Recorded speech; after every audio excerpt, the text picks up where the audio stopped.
All right, so I dropped the Element off at the shop about a half hour ago when they opened, my buddy's shop, with all the parts.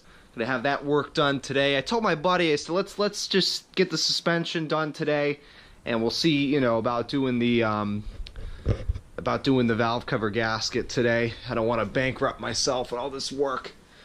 I mean, I know it's only an extra $100, but it's really not that bad of a leak at all. So I might just wait till the next oil change. Anyway, now I'm taking the Buggy to my new buddy. I met him at a car meet a couple weeks ago. He has a shop, and he specializes in classics and customs. So you guys remember the Buggy was running kind of shitty last time I tried to take it out, which was like almost a month ago. So I don't want it sitting here anymore. It needs an oil change anyway. So I'll bring it down to him. We're to go ahead and see if we can figure out what's going on. So let's go ahead and start this thing up. It's been a long time. It's a freezing cold morning, so let's see what happens.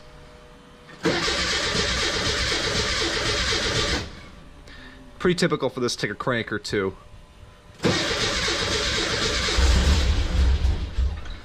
Or maybe 3. Ooh boy. That's that noise I'm talking about. Not good.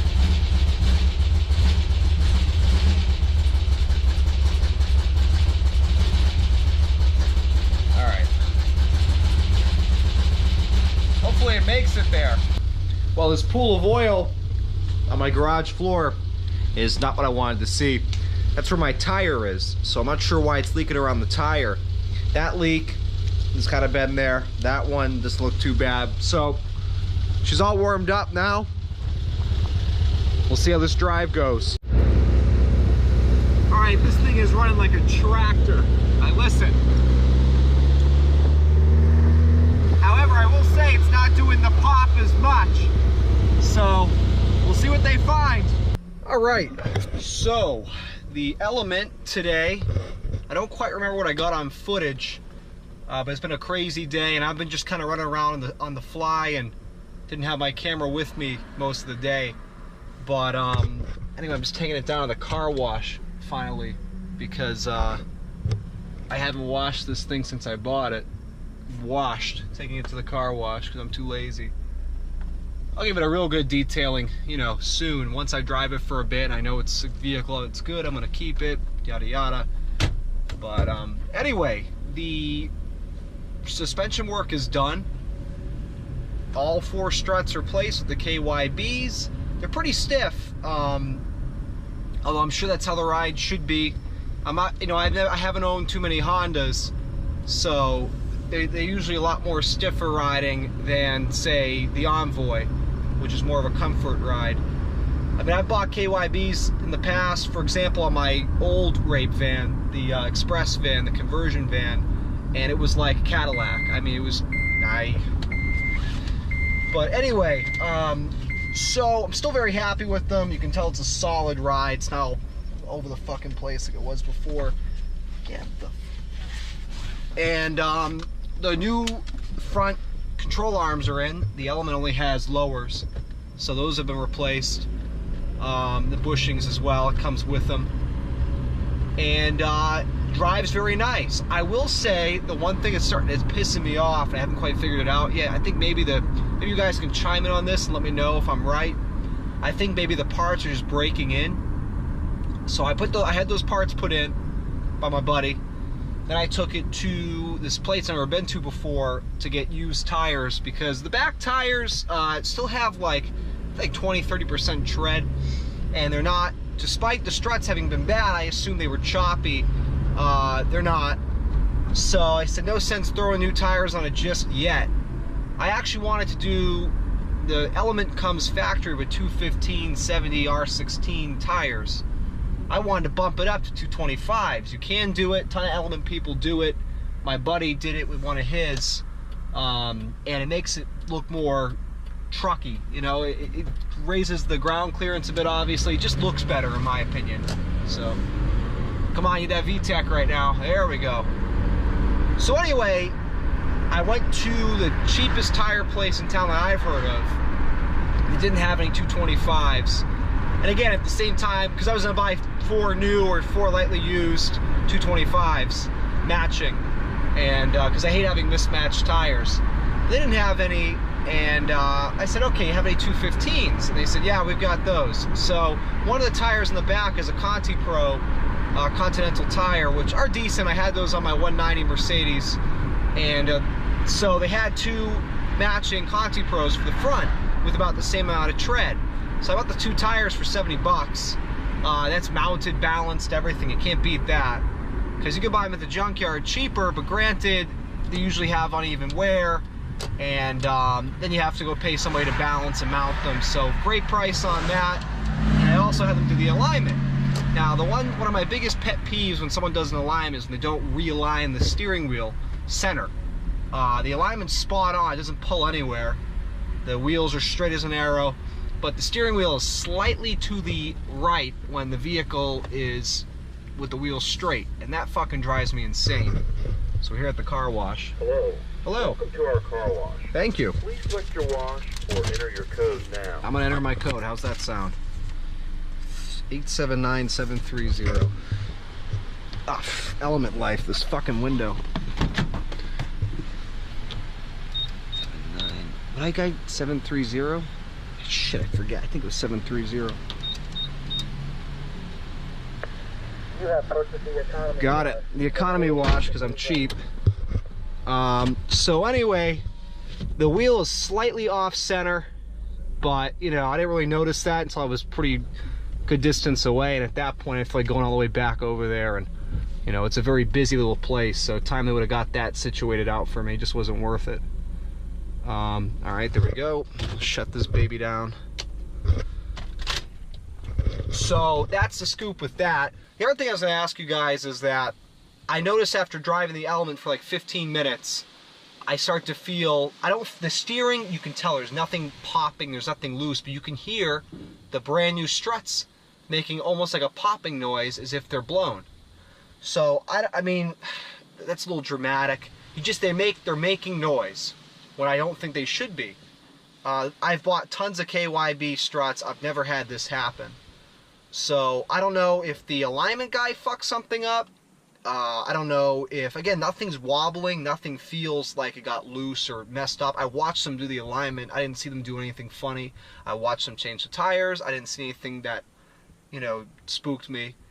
I didn't notice if it was doing it when I pulled out of, because I have my guy change the parts, and I brought it to this place about 15 minutes away to do the tires and the alignment. I didn't notice if it was doing it on the way to the tire place, and besides the fact, I wouldn't have anyways, it was only a 15-minute drive. So I don't know, I'm hoping that goes away. I just want to be done fixing this thing. If not, I'll have to bring it back to my guy and have him look at it and see what's going on.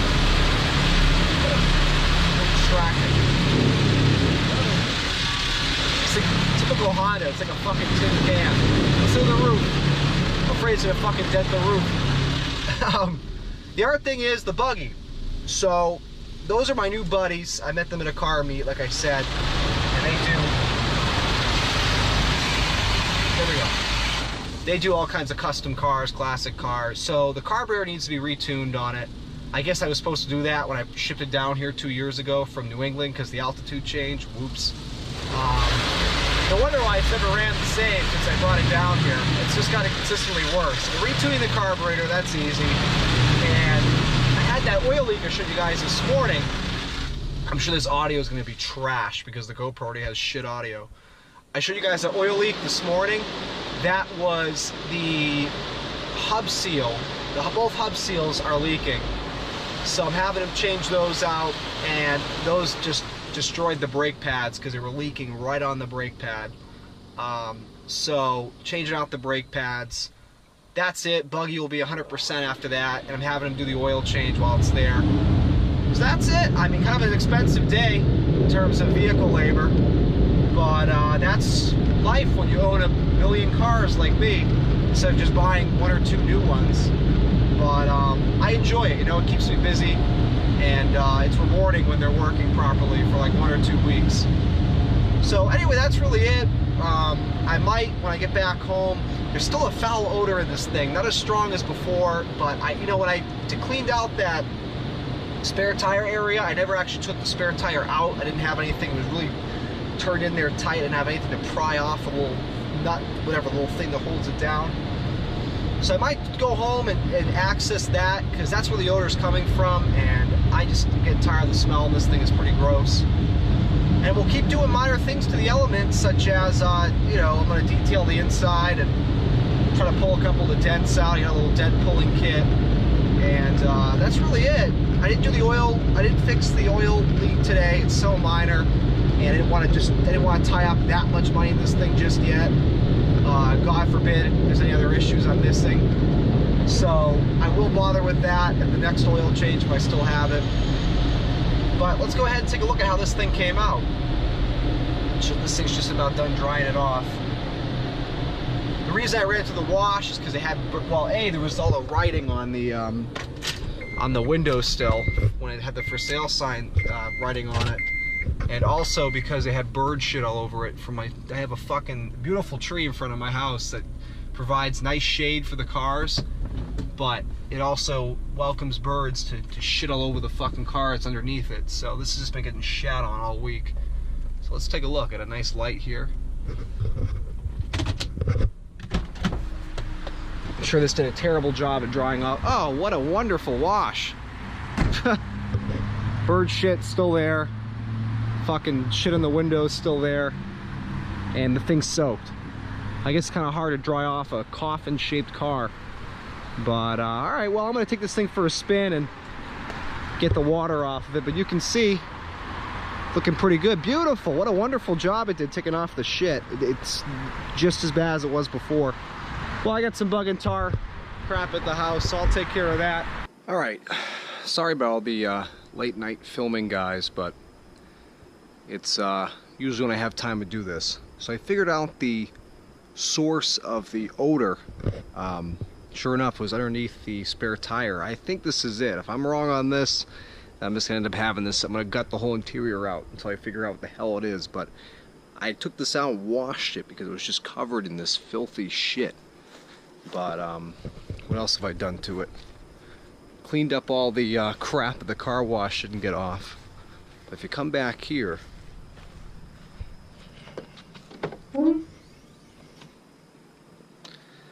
look at all, you can't see shit. Let me put my flashlight on.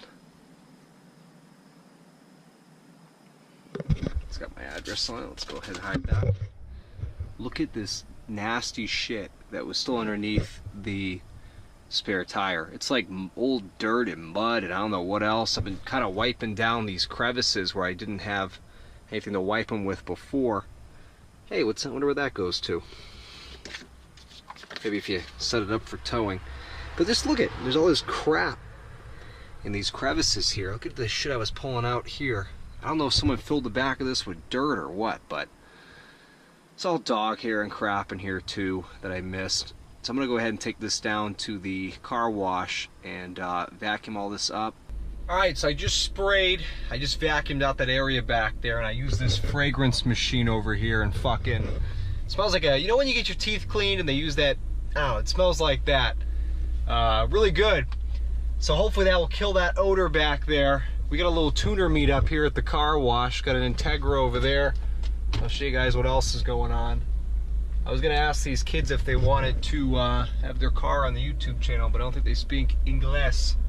So that's no bueno for me. Let me turn around. Probably shouldn't back out of here. Element's making the popping noises again in the front. It just sounds like it's got bad shocks, except it's not, it's very faint. However, it still pisses me off because I just fucking put all this money into it. But we'll see. I'm probably overreacting. I'm sure it'll be fine. We got this, ooh, another Miata pulling it. Got a 180 over here, and we got this Slam Miata. The gang's all looking. Anyway, guys, that's the scoop. I'm gonna go home and edit. My videos are all, whoops, you guys can't see shit. My videos are all a couple days behind because I had the camera issue. I have a whole bunch of footage I'm still editing, so you'll probably watch this probably 3 or 4 days after I film it. But with that said, thanks for watching and keep an eye out for the next one.